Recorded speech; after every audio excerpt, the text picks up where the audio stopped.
It's primary season, and that means Republican Club folks are here. Ro Kendall and Pat McCone, thank you for joining us, as always. It's a busy time of year, and you guys have been bringing through a lot of candidates. The latest one is an assistant DA who's running for a judge seat here in Orange County, right? Tell us a little bit about him.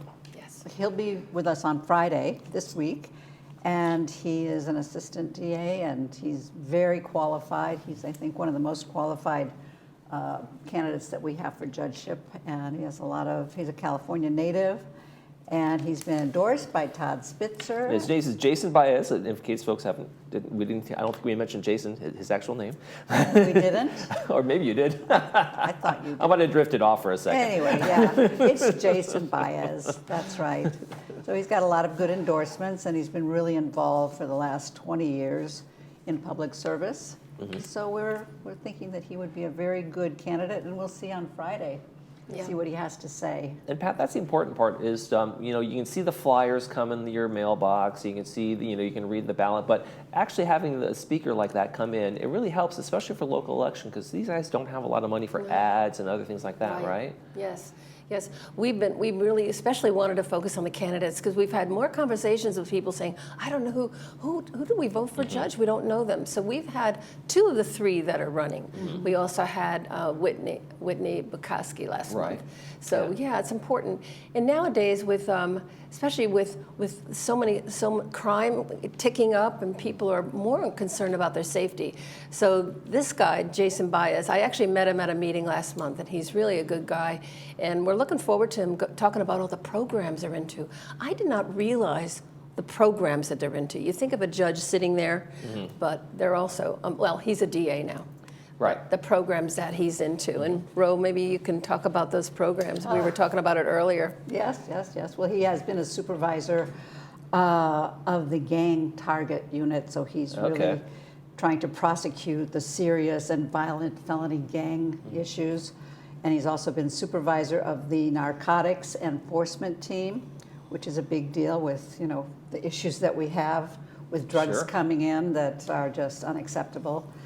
And also the epidemic of home invasions that go along with that, and retail theft.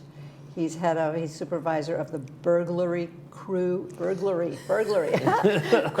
team, and we were talking about that earlier. We can't say that word. That's a tough one. I'm glad you said it. And he's also been very involved in the community as a volunteer for young people. He goes to schools and he talks about what we can do about the dangers of gangs and drugs and bullying, and he's really an involved guy. He's also married and has children of his own. Okay. Now, a lot of prosecutors end up running for judge and getting that, and not as many from the public from the defense side of things, right? Public defenders and those kinds of things. Do you find that? Do you think the voters kind of lean towards we want tough on crime judges up there? That seems to be kind of the lean when you get an attorney who's worked in the courts going for an office like that. Well, I think what we're seeing that in our country over the last 30 years, law and order is kind of at stake.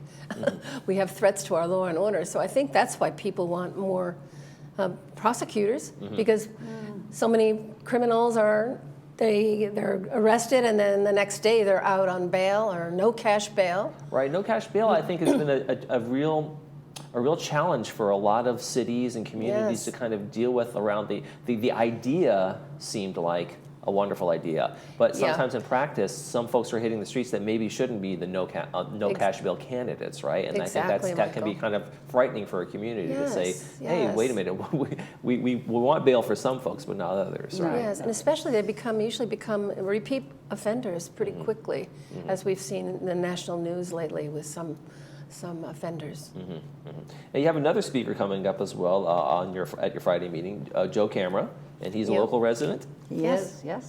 And tell us a little bit about him. Joe is currently the president of the Astronomy Club. He's an amazing guy. He really is. Oh, we've had Joe in here. I remember Joe. Yeah, you've had Joe here. And Joe is a 30-year veteran of the Navy. He's actually he spent 3 years on nuclear submarines, and he's also done some consulting at Vandenberg Air Force Base in the space arena. So he's very talented, great guy, and he actually went to the border last month with a contingency to report on what's happening at the border. And he was met by thousands of people down there, and they want to bring awareness to the invasion that's happening on our border and So the border crisis. Talk about what he saw down there, what he thinks some of the solutions may be, and those kinds of things. Yes. Okay. And we hope to go into more of the impact, Michael, that's happening. It's a very complex impact that's happening with open borders. You know, we have our elected officials are supposed to uphold our Constitution and protect us, and they're not doing that right now. Right. Open borders, I mean. Well, I mean, I want to get into that part, but there's no open border policy. There's such an influx coming in, and if you're a Republican or Democrat, there has to be a solution. And I think that's the part that people are frustrated. No matter who's in the White House, let's get some real sound and sensible border policy down there that increases enforcement. I don't think anybody would disagree that there's not enough enforcement going on, and there are too many people coming in, is the key. and it's impacting so many of the southern cities, southern states across the country. Yes, can you imagine? And you know, I think a lot of people also have noticed that, you know, when you send the busloads of people, it may be a controversial policy, but it certainly has been effective to getting Democrats to get on board with a tighter border policy too, some who are leaning the other way. Yes, exactly. And the enforcement is the key, Michael. We have the laws on the books. You just have to follow them. And this really is a nonpartisan issue. Right. I can't imagine. Can you imagine if we have to take 150 people into our home in one day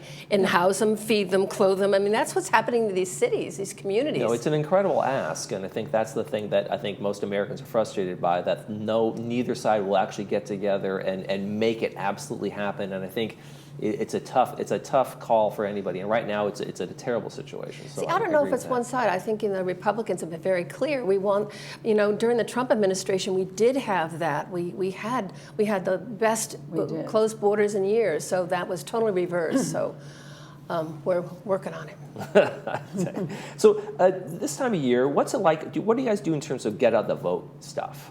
Okay. Do you work on that at all? Oh yeah, we do. Oh yeah, we do. Is it hard? Do you find apathy in the community here? Like maybe I think we talked about this a little bit earlier. And like sometimes it's like people have voted in umpteen elections. I'm over it.